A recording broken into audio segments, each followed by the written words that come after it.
Bismillahirrahmanirrahim. Assalamualaikum warahmatullahi wabarakatuh.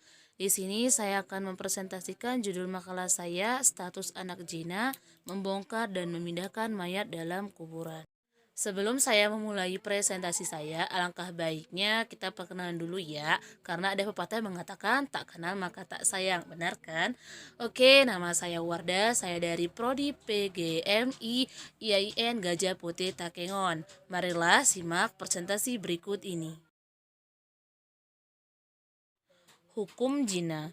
Zina adalah hubungan kelamin antara laki-laki dengan perempuan tanpa adanya ikatan perkawinan yang sah dan dilakukan dengan sadar serta tanpa ada unsur subhat.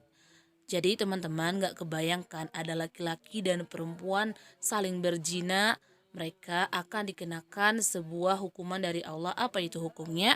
Hukumnya adalah gairu muhsan, yaitu didera sebanyak 100 kali.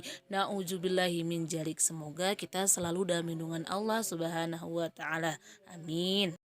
Oke, next number 2. Di sini saya akan mencoba menjelaskan tentang status anak zina. Penasaran? Mari simak selanjutnya.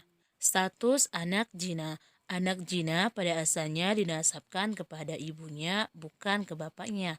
Sebab nasab kedua anak ini terputus dari sisi bapak. Sebagaimana menurut Syekh Muhammad bin Shalih Al-Utsaimin rahimahullah berkata, anak zina diciptakan dari sperma tanpa pernikahan. Jadi anak zina ini bukan anak kandung dari si ayahnya, tetapi secara biologis memang iya, secara syar'i itu bukan ayahnya. Jadi kalau dalam pembagian harta sah-sah saja dong kalau anak zina ini tidak mendapatkan bagiannya. Na'udzubillahi min dzalik. Semoga kita selalu dalam lindungan Allah Subhanahu wa taala. Nasab anak hasil selingkuhan atau perzinaan apabila ditinjau dari status ibunya dapat dikategorikan menjadi dua. Apa saja? Yang pertama, si ibu berstatus sebagai istri orang. Yang kedua, sang suami tidak mengingkari anak tersebut atau mengakui sebagai anaknya.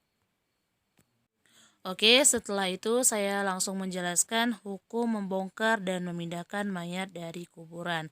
Mari kita ikuti bersama, simak baik-baik. Membongkar dan memindahkan mayat dari kuburan menurut mazhab Maliki berpendapat boleh memindahkan mayat sebelum dan sesudah dikubur dari suatu tempat ke tempat yang lain dengan 3 syarat.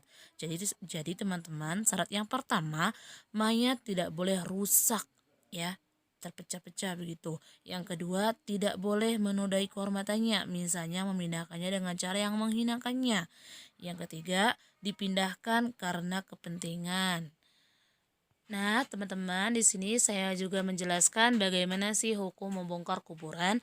Jadi, hukum membongkar kuburan adalah mengangkat mayat dari lahat kubur karena ada masalah hukum yang berkaitan dengan mayat itu akan segera dipisahkan.